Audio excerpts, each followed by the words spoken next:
Hello students. तो हम अपना आज का लेक्चर स्टार्ट करते हैं। लास्ट लेक्चर में जो हमने पढ़ा था उसको मैं एक बार रिवाइज कर देता हूँ कि लास्ट लेक्चर में हमने वर्क पढ़ लिया था। वर्क के कुछ टाइप्स पढ़े थे, जैसे कि पॉजिटिव वर्क क्या होता है, नेगेटिव वर्क क्या होता है एंड जीरो वर्क क्या होता है। ठीक है, उसके बाद हमने एनर्जी के बारे में देखा था कि एनर्जी, मैकेनिकल एनर्जी के कितने टाइप्स होते हैं। तो हमें पता चला था कि मैकेनिकल एनर्जी के दो टाइप्स होते हैं, kinetic energy and potential energy. Kinetic energy का हमने डेरिवेशन भी किया था, जिसमें हमने फाइंड आउट किया था कि काइनेटिक एनर्जी का जो फॉर्मूला होता है वो होता है 1/2 mv²। ठीक है, यहाँ से हम आगे कंटिन्यू करने वाले इस चैप्टर को। तो आगे हम देखते हैं आज जो मेन टॉपिक हम पढ़ने वाले हैं, तो दो मेन टॉपिक्स पढ़ेंगे। एक हमारा काइनेटिक एनर्जी का हम डेरिवेशन देखेंगे, काइनेटिक एनर्जी का रिलेशन देखेंगे किसके साथ, मोमेंटम के साथ। और उसके बाद काइनेटिक एनर्जी के रिलेशन के बाद हम देखने वाले हैं एक बहुत ज्यादा इंपॉर्टेंट थ्योरम, जो कि रिलेशन बताएगी वर्क का एनर्जी के साथ। ठीक है, तो ये दोनों टॉपिक्स हम देखने वाले हैं। अभी जो हम देखेंगे वो क्या है, काइनेटिक एनर्जी का रिलेशन मोमेंटम के साथ। तो उससे पहले आपको याद होना चाहिए कि काइनेटिक एनर्जी, गतिज एनर्जी जो होती है उसका फॉर्मूला होता है 1/2 mv², जहां पर m क्या है, मास को रिप्रेजेंट कर रहा है, और v किसको रिप्रेजेंट कर रहा है, वेलोसिटी को। ठीक है, m किसको रिप्रेजेंट कर रहा है, मास को, एंड v किसको रिप्रेजेंट कर रहा है, वेलोसिटी को। तो यही हम देखते हैं काइनेटिक एनर्जी का मोमेंटम के साथ क्या फॉर्मूला होता है। तो दोनों के फॉर्मूले आपको पहले से पता होने चाहिए। मोमेंटम का फॉर्मूला क्या होता है, momentum is equal to momentum, जिसे हम हिंदी में क्या बोलते हैं, संवेग। तो संवेग क्या होता है, संवेग बराबर होता है मास इनटू वेलोसिटी। ठीक है, क्या होता है, मास इनटू वेलोसिटी। ये हम second law of Newton, second law of motion जब हमने पढ़ा था, गति का दूसरा नियम हमने जब पढ़ा था, तभी भी हमने ये देखा था कि मोमेंटम जिसको हम रिप्रेजेंट करते हैं किससे, p से, संवेग जिसे हम किससे रिप्रेजेंट करते हैं, p से, वो बराबर होता है product of mass and velocity के। ठीक है, तो इन्हीं दोनों चीजों में हम रिलेशन देखने वाले हैं कि मोमेंटम और काइनेटिक एनर्जी का आपस में रिलेशन क्या है। तो स्टार्ट करते हैं। Relation, 2 minute. हाँ, relation between momentum and kinetic energy. Relation किसमें देखे हैं, मोमेंटम एंड काइनेटिक एनर्जी। तो स्टार्ट करते हैं। अगर हमें क्या कर, देखो सबसे पहले तो हमें मानना पड़ेगा, मान लो कि m द्रव्यमान की कोई एक वस्तु है जो कि v वेग से गतिमान है। ठीक है, मान लिया कि एक ऑब्जेक्ट है, मान लिया कोई भी ऑब्जेक्ट है, तो ये मान लिया हमने कि एक बॉल है। बॉल क्या कर रही है, इसका मास, बॉल का मास कितना है, m है, और ये गति कर रही है। गति करने में इसकी जो वेलोसिटी है वो क्या है, v है। अब एक बॉल है, वस्तु, ऑब्जेक्ट है ये। ठीक है, ऑब्जेक्ट है, उसका मास m है, और वो जिस गति कर रहा है तो उसकी वेलोसिटी क्या हो जाएगी, यहाँ पर v हो जाएगी। गति में रखना उस ऑब्जेक्ट को जरूरी है। जरूरी क्यों है, तो इसका रीजन मैं आपको पहले भी बता चुका हूँ कि यदि कोई वस्तु गति में होती है तभी उसकी गतिज एनर्जी निकाली जा सकती है। ठीक है, तभी उसकी गतिज एनर्जी होती है उसी गति के कारण। तो अगर मैं इस ऑब्जेक्ट का मोमेंटम निकालना चाहूँ, momentum of the object, momentum of object, वस्तु का संवेग अगर हम निकालना चाहें तो क्या आएगा, p बराबर m into v। m into v मैंने क्यों किया है, क्योंकि p से तो हम मोमेंटम को रिप्रेजेंट करते हैं। यहाँ पर उसने क्या बोला था कि वस्तु का मास जो है वो m है, और वो v वेलोसिटी से, मतलब v वेग से गतिमान है। ठीक है, तो p क्या हो गया, m इंटू v। अगर मैं यहाँ से v की वैल्यू निकालना चाहूँ, इस इक्वेशन से v की वैल्यू निकालना चाहूँ, तो v क्या हो जाएगा, p/m। ठीक है, इसे मैं दे देता हूँ इक्वेशन नंबर 1। ऐसा हमने v क्या हो जाएगा, p/m। इसे दे दिया हमने इक्वेशन नंबर 1। बट या फिर आप लिख सकते हो एंड काइनेटिक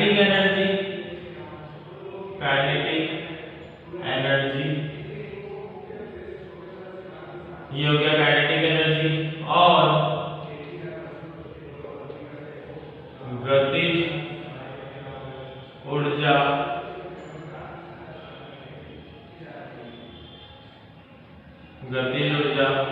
गतिज ऊर्जा क्या होती है? काइनेटिक एनर्जी बराबर 1/2 mv²। ये होता है उसका फॉर्मूला, किसका? Kinetic energy. काइनेटिक एनर्जी का फॉर्मूला क्या हो जाएगा? 1/2 mv²। तो फ्रॉम इक्वेशन 1 काइनेटिक एनर्जी के ई लिखा हुआ है, मैं इसको के लिखता हूं सिर्फ। Kinetic energy is equal to 1/2 m और v का स्क्वायर मतलब p अपॉन में m रख देते हैं हम v की जगह, p अपॉन में m का स्क्वायर। कोई डाउट इसमें किसी को? नहीं होगा। अब इसी के आगे बढ़ते हैं हम, मैं इधर लिख देता हूं k is equal to 1/2 m multiply p square upon में m का स्क्वायर। ये होल स्क्वायर है तो दोनों को मैंने क्या दे दिया? स्क्वायर। एक m से एक m कैंसिल, तो k इज इक्वल टू 1/2।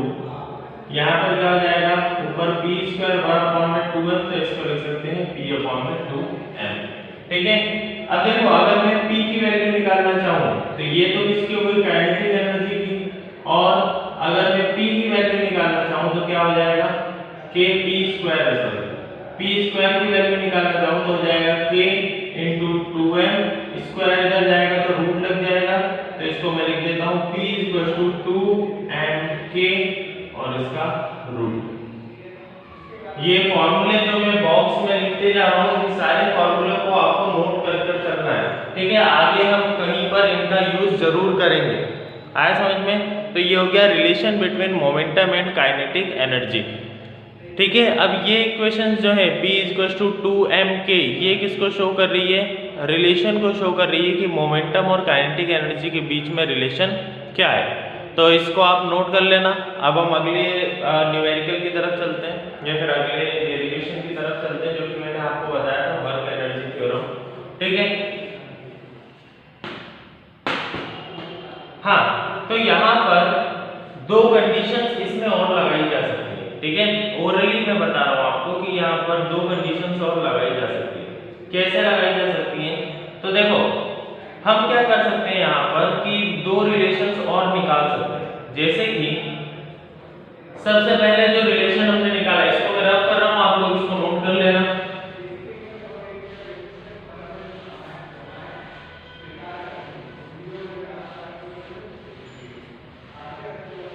मान लिया कि यहाँ पर एक ऑब्जेक्ट की जगह कितने ऑब्जेक्ट थे? दो ऑब्जेक्ट थे और दोनों का मोमेंटम सेम था। तो पहली कंडीशन है, if momentum of two objects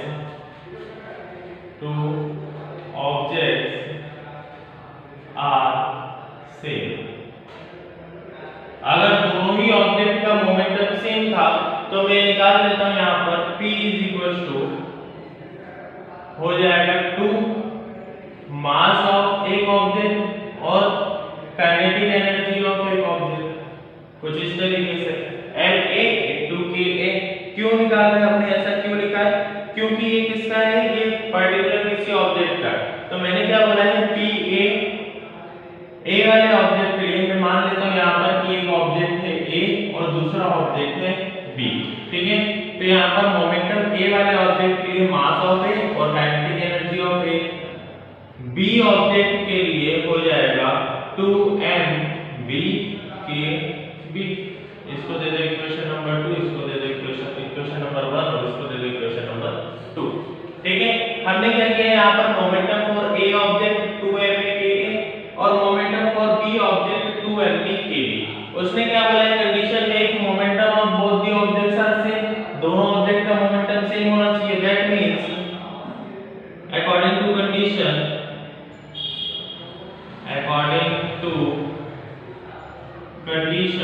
condition के अकॉर्डिंग अगर हम बात करते हैं तो pa किसके बराबर होगा? pb के। p और pb एक दूसरे के बराबर होगी। तो यहाँ पर मैं वैल्यूज रख देता हूँ 2 ma ka is equals to 2 mb kb। √2 से √2 कैंसिल, तो √2 को मैं अलग कर देता हूँ और √b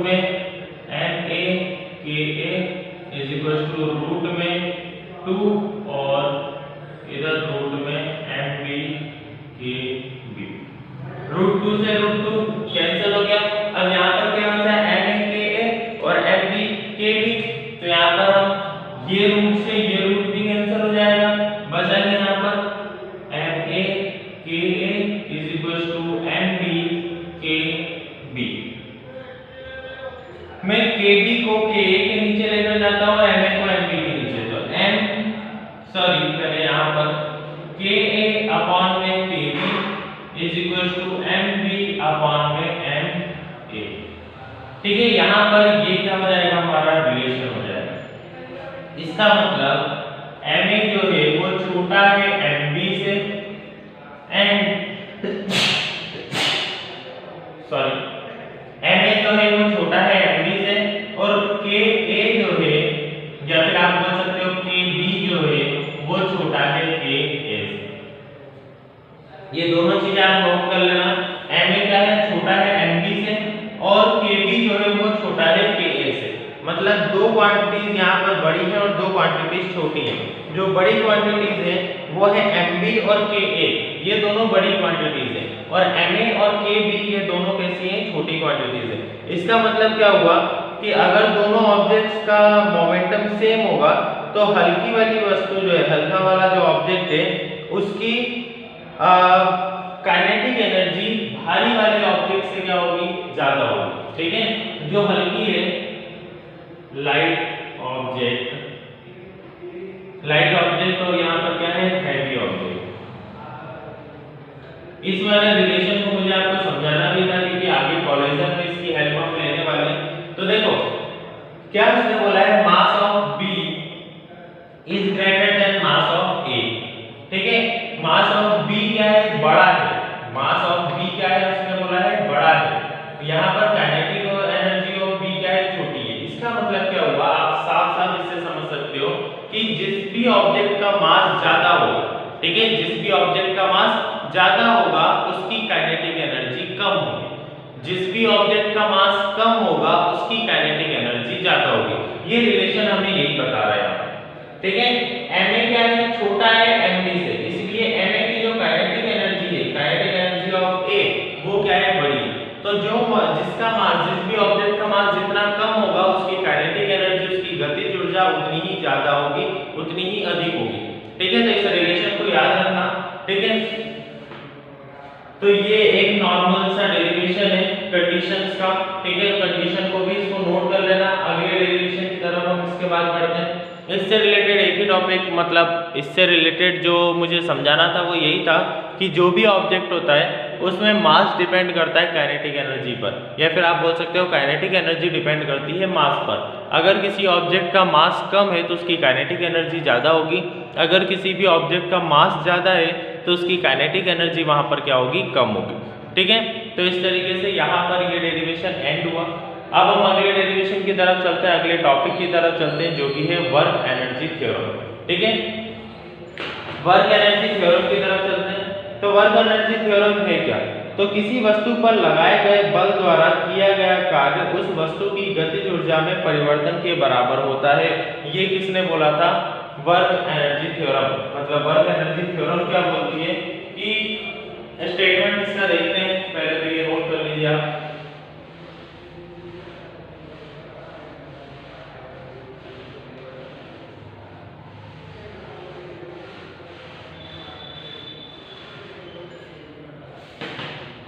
देखो, इससे पहले हमने क्या बोला था कि काइनेटिक एनर्जी क्या होती है, कोई भी ऑब्जेक्ट अगर मोशन में है तो उसके मोशन के थ्रू से जो एनर्जी मिलती है उसे हम क्या बोलते हैं, काइनेटिक एनर्जी। और अगर कोई ऑब्जेक्ट मोशन में नहीं है तो उसे मोशन के थ्रू एनर्जी मिलेगी नहीं, इसलिए उस ऑब्जेक्ट की काइनेटिक एनर्जी क्या हो जाएगी, जीरो।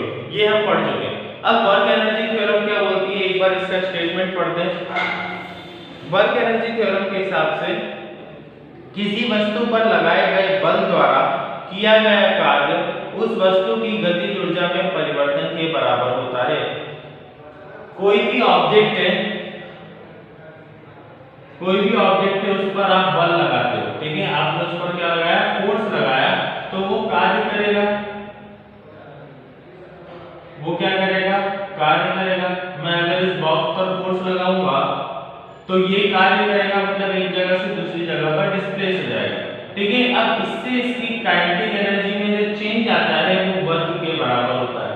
ऐसा समझ में, जो भी काइनेटिक एनर्जी में इसके चेंज आएगा, देखो अगर कोई बॉक्स मूव कर रहा था और मैंने एकदम से उस पर फोर्स लगाया, वो तेजी से मूव करने लग गया, मतलब उसकी काइनेटिक एनर्जी चेंज हुई। तो वो वही बोल रहा है कि यहाँ पर जो वर्क होता है, जो कार्य होता है, वो चेंज इन काइनेटिक एनर्जी, गतिज ऊर्जा में परिवर्तन के बराबर होता है। ठीक है, अब इसी पॉइंट को, जो उसका स्टेटमेंट है, उसे हम यहाँ पर प्रूव करने वाले हैं। उसके लिए कुछ कंडीशंस ले लेते हैं। कंडीशंस इसमें दी हुई है, मान लो m द्रव्यमान की एक वस्तु u वेग से गतिमान है। ठीक है, उस पर f परिमाण का अचर बल लगाने पर उसमें a परिमाण का त्वरण उत्पन्न हो जाता है तथा बल की दिशा में s दूरी तक तय करने का पर उसका वेग v हो जाता है। तब गति के द्वितीय नियम से, अब देखो यहाँ पर उसने क्या बोला है, सिंपल है कि एक कोई सा भी ऑब्जेक्ट लेते हैं, मान लिया कि एक कार है। ठीक है, मान लिया हमने कि क्या है, एक कार है और ऐसे स्लोप पर नहीं,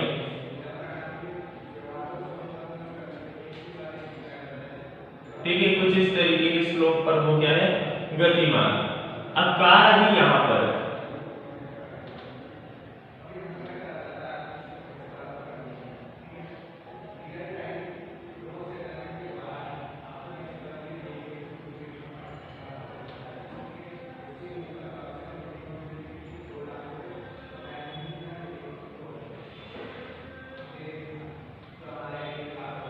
ठीक है, कार है और वो किधर डायरेक्शन में चल रही है, इधर डायरेक्शन।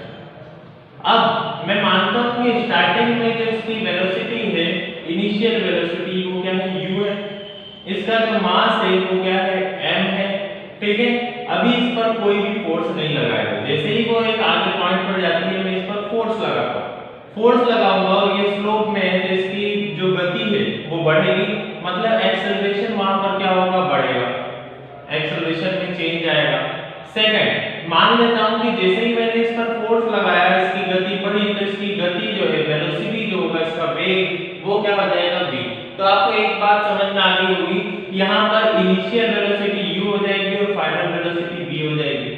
फोर्स यहाँ पर क्या हो जाएगा, f हो जाएगा। मास ऑफ ऑब्जेक्ट, मतलब मास कार का कितना है, m है। एक्सेलरेशन की अगर हम बात करते हैं, तो एक्सेलरेशन वहां पर जाहिर सी बात है कि अगर हम फोर्स लगाएंगे तो एक्सेलरेशन वहां पर क्या होगा, बढ़ेगा।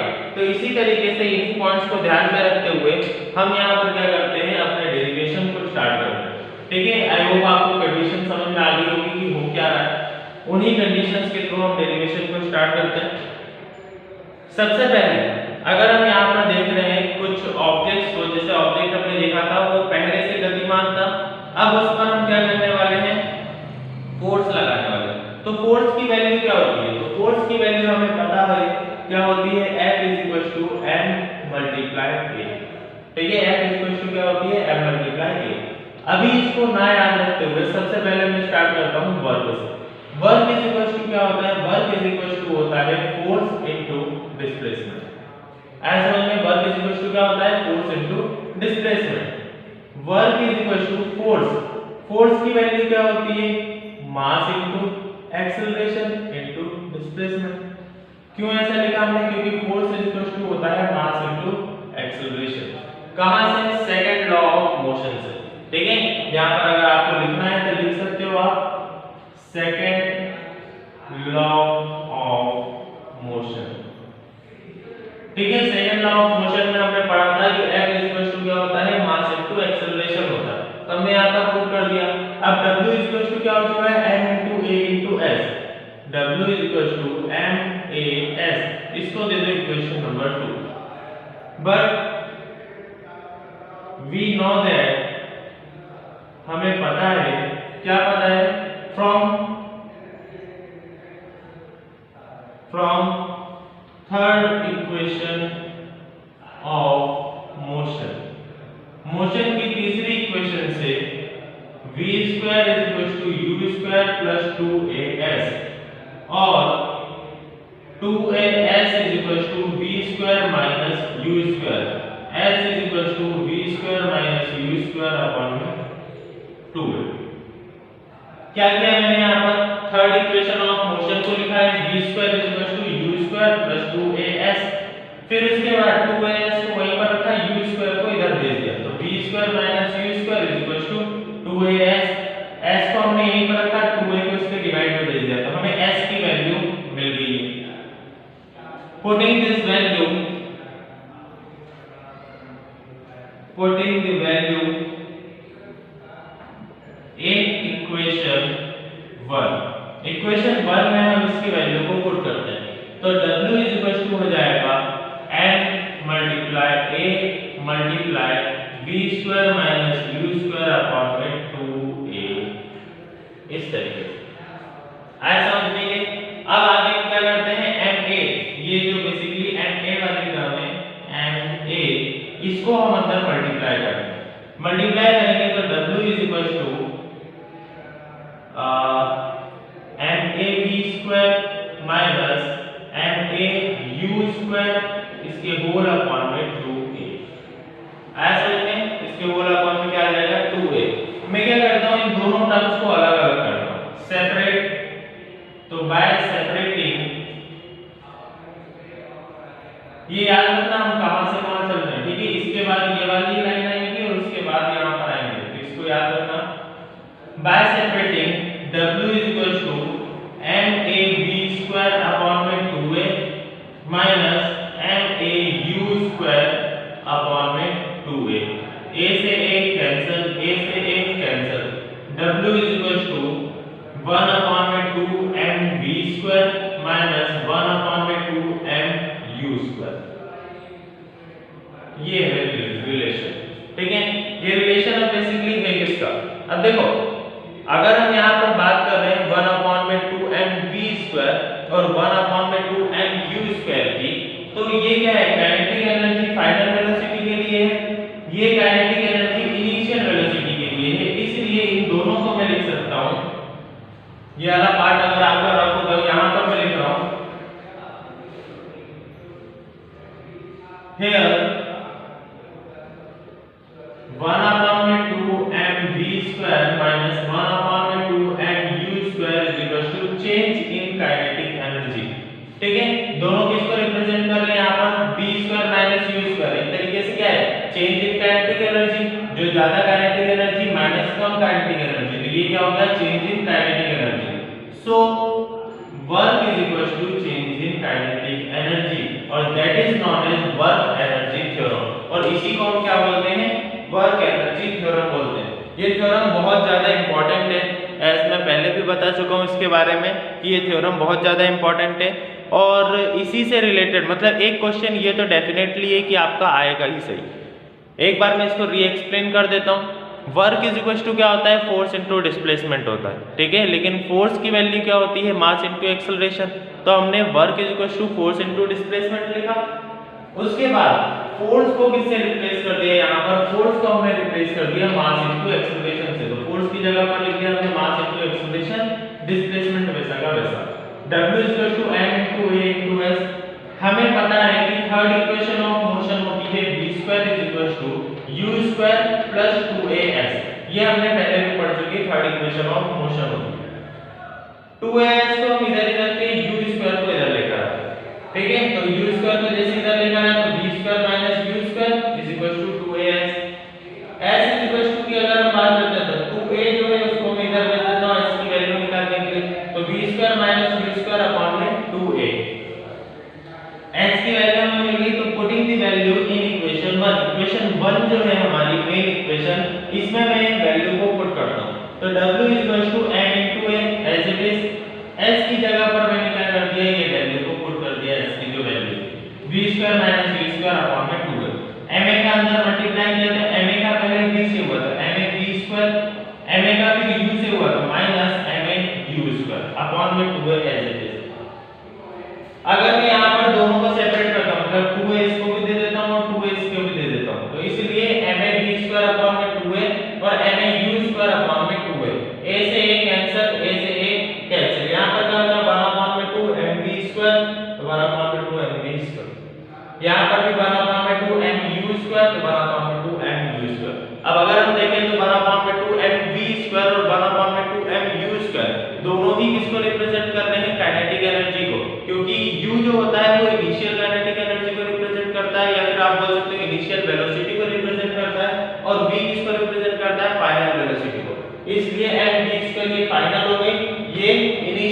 फाइनल माइनस इनिशियल मतलब क्या होता है, चेंज, ठीक है। तो चेंज मतलब डेल, डेल के से हम इसको रिप्रेजेंट कर सकते हैं, इसलिए W क्या हो जाएगा यहाँ पर डेल के। डेल के का मतलब है वहां पर चेंज इन काइनेटिक एनर्जी।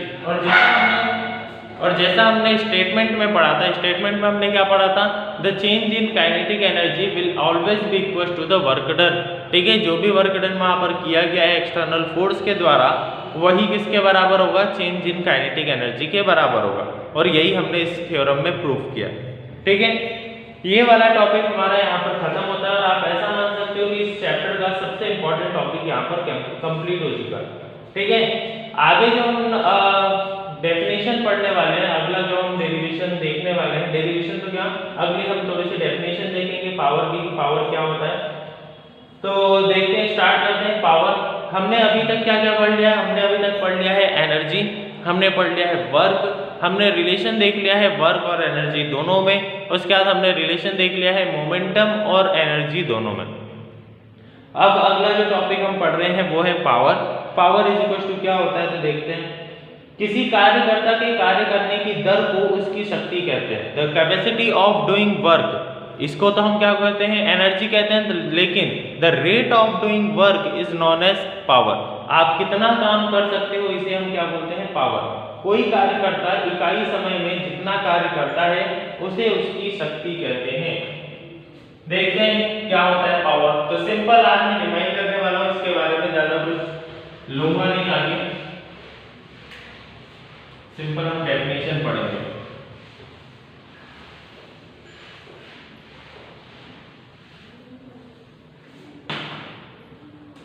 हाँ, तो हम क्या पढ़ने वाले हैं, पावर।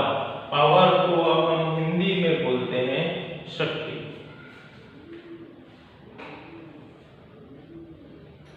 ठीक है, शक्ति या फिर पावर। अब पावर क्या है, तो rate of doing work, rate of doing work, rate of doing work को हम क्या बोलते हैं, पावर। अब रेट ऑफ डूइंग वर्क, तो किसकी रेट में वर्क किया गया है, हम क्या बोलेंगे कि किसके, मतलब एक कोई कंपैरिजन होना चाहिए। हमने जब डिफरेंशिएशन पढ़ा था, the rate of change of something with respect to something, किसी के रिस्पेक्ट में हम कोई चेंज करते हैं, तो यहाँ पर भी रेट ऑफ डूइंग वर्क किसके रिस्पेक्ट में आप रेट ऑफ डूइंग वर्क कर रहे हो, with respect to, with respect to time, ठीक है।